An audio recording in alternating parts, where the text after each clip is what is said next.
दोस्तों, अफगानिस्तान में रविवार को भीषण युद्ध छिड़ गया है। तालिबान के तेज हमलों के सामने देश की राजधानी काबुल ताश के पत्तों की तरह बिखर गई है। इस बीच खबर आई है कि अफगानिस्तान के राष्ट्रपति अशरफ गनी ने अपने पद से इस्तीफा दे दिया है। इसके अलावा राष्ट्रपति को सुरक्षित देश से निकालने के लिए अमेरिका के हेलीकॉप्टर भी पहुंच गए हैं। अफगान मीडिया के अनुसार अशरफ गनी की जगह अली अहमद जलाली को अंतरिम सरकार का नया प्रमुख बनाया गया है। जलाली जर्मनी में अफगानिस्तान के राजदूत रह चुके हैं। इससे पहले खबर आई थी कि तालिबान राजधानी काबुल के दरवाजे तक पहुंच गया है। यहां आते ही इसने एक बयान जारी कर कहा है कि वो शांतिपूर्ण तरीके से राजधानी को अपने हाथों में चाहता है। उसने कहा कि इसके लिए सरकार से बातचीत की जा रही है। जानकारी मिली है कि एआरजी राष्ट्रपति भवन में तालिबान और अफगान सरकार के बीच बातचीत का दौर चल रहा है, जबकि तालिबान के लड़ाके आगे के निर्देश के लिए काबुल के गेट पर तैनात हैं।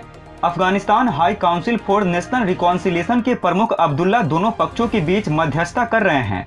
अफगानिस्तान के जाने मानी सरदार मार्शल अब्दुल रशीद दोस्तुम और अता मोहम्मद नूर ने मजारी शरीफ का मोर्चा संभाला हुआ था, मगर अब खबर मिली है कि शहर पर तालिबान का कब्जा होने के बाद वे अब अपने बेटे और लड़ाकों के साथ उज्बेकिस्तान भाग गए हैं। काबुल के अलावा जलालाबाद पर भी तालिबान ने कब्जा कर लिया है। बताया जा रहा है कि अफगानिस्तान की 34 प्रांतीय राजधानियों में से महज 6 ही ऐसी राजधानियां हैं जहां तालिबान का कब्जा नहीं है। ताज़ा घटनाक्रम से हजारों लोगों के लिए मुसीबत खड़ी हो गई है।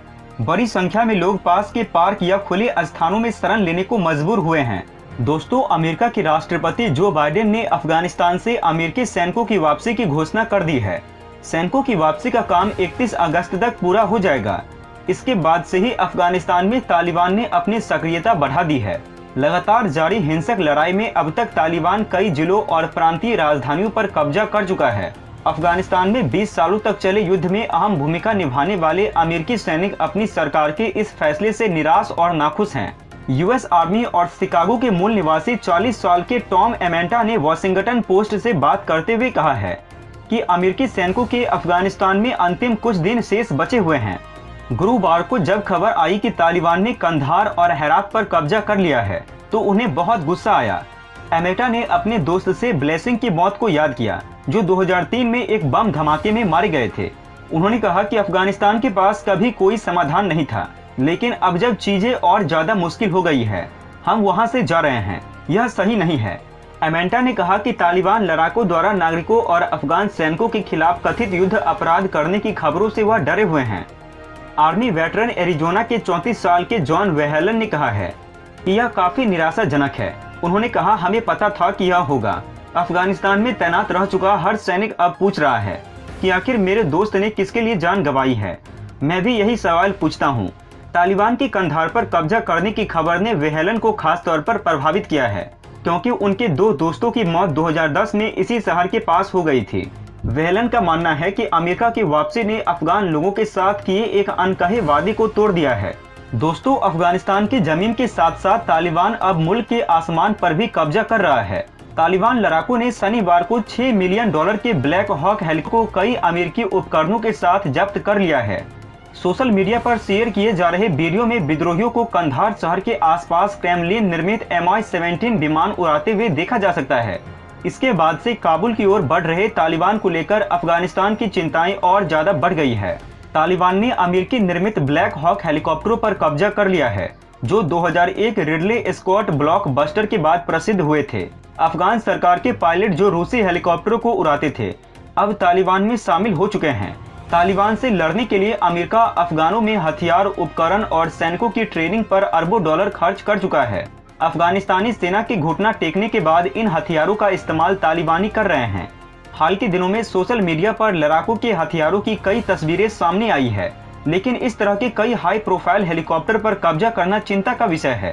अफगानिस्तान में तालिबान ने बल्ख प्रांत की राजधानी मजारी शरीफ पर भी कब्जा कर लिया है। इसके साथ अफगान सरकार के सबसे मजबूत गढ़ का पतन भी हो गया है। मजारी शरीफ को मार्शल अब्दुल रशीद दोस्तम का शहर कहा जाता है। कुछ दिन पहले तुर्की से इलाज करवाकर लौटे दोस्तम भी इसी शहर में मौजूद थे। अभी तक उनके बारे में कुछ पता नहीं चल पाया है। दोस्तों, अफगानिस्तान में एक बार फिर से तालिबान का साम्राज्य कायम होने जा रहा है और काबुल में दाखिल होने के साथ ही अफगानिस्तान सरकार ने तालिबान के आगे घुटने टेकते हुए सत्ता तालिबान के हाथ सौंपने के लिए तैयार हो गई है। ताज़ा अपडेट ये है कि राष्ट्रपति भवन में अफगान सरकार और तालिबान के नेताओं के बीच सत्ता हस्तांतरण को लेकर बातचीत हो रही है। माना जा रहा है कि अगले कुछ दिनों में अफगानिस्तान में तालिबान का आधिकारिक तौर पर राज कायम हो जाएगा। हालांकि तालिबान ने वादा किया है कि वो लोगों के खून नहीं बहाएंगे और वे सैनिकों को छुएंगे भी नहीं। लेकिन ये जानना आज जरूरी है कि आखिर तालिबान ने कैसे अमेरिका को अफगानिस्तान में धूल चटाकर रख दी है। इराक हो या अफगानिस्तान, अमेरिका इन दोनों देशों में तबाही फैलाने के लिए जितनी तेजी से कदम रखा है, उतनी ही तेजी से इन देशों से अमेरिका भाग रहा है। अफगानिस्तान से अमेरिका करीब करीब भाग चुका तो इस साल दिसंबर तक इराक से भी अमेरिकी फौज निकल जाएगी। वहीं काबुल में तालिबान के आते ही अब इस बात पर मोहर लग चुकी है कि सुपर पावर अमेरिका को तालिबान ने बुरी तरीके से धूल चटा दी है। करीब 20 सालों में अरबों खरबों खर्च करने के बाद भी तालिबान को शिकस्त देने में सुपर पावर अमेरिका पूरी तरीके से नाकाम रहा है। अफगानिस्तान को लेकर अमेरिका ने जो भी दावे किए हैं, एक एक कर सारे दावे फेल साबित हुए हैं और 20 सालों के बाद एक बार फिर से अफगानिस्तान में तालिबान का राज कायम हो रहा है। और सवाल उठ रहे हैं कि क्या अमेरिका अपनी गलतियों को मानने के लिए तैयार रहेगा।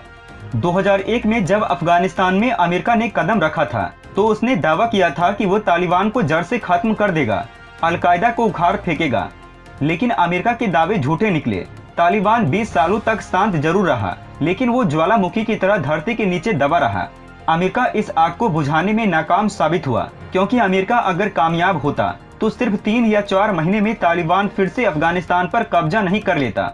तो सवाल ये उठता है कि अमेरिकी सैनिकों ने अफगानिस्तान की धरती को बमों का जो ढेर बनाया है, उसकी जवाबदेही किसकी होगी। अफगानिस्तान में हजारों लाखों बच्चों का जो भविष्य बर्बाद हुआ है और आने वाले वक्त में अफगानिस्तान का भविष्य जो बर्बाद होने वाला है, उसकी जिम्मेदारी कौन लेगा। दिल रोगियों ने अमेरिकी सरकार से पूछा है कि आखिर ये कैसे हो गया कि अफगानिस्तान में अमेरिका की नाक के नीचे तालिबान लगातार विकसित हो रहा है और अमेरिकी अधिकारियों को पता नहीं चल पाया। उन्होंने पूछा कि आखिर ये कैसे हो गया कि अमेरिकी का नाक के नीचे तालिबान के लोग योजना बनाते रहे, खुद को एकजुट करते रहे, पूरे देश को हथियाने के लिए इतने बड़े स्तर पर रणनीति तैयार करते रहे और न सिर्फ रणनीति तैयार करते रहे बल्कि अपनी सभी प्लानिंग को पूरा भी करते रहे। लेकिन अफगानिस्तान की एक भी खुफिया एजेंसी को कोई जानकारी नहीं मिल पाई। उन्होंने पूछा कि आखिर CIA, DIA, NDS और अमेरिका के द्वारा ही ट्रेन की गई सेना क्या करती रही। अमेरिका के अधिकारी तालिबान को पहाड़ों में रहने वाला और जंगली बताते रहे हैं। अमेरिका समझता रहा है कि तालिबान के पास अब वो हिम्मत नहीं है कि अफगानिस्तान में फिर से सिर उठा सके। लेकिन तालिबान ने जो दिमाग लगाया है, उसमें अमेरिका का पूरा खुफिया तंत्र उलझ कर रह गया है। अच्छा सुनो, चैनल को सब्सक्राइब करो, उसके बाद घंटी बजा देना ताकि अगली वीडियो आपसे मिस ना हो पाए। Thank you.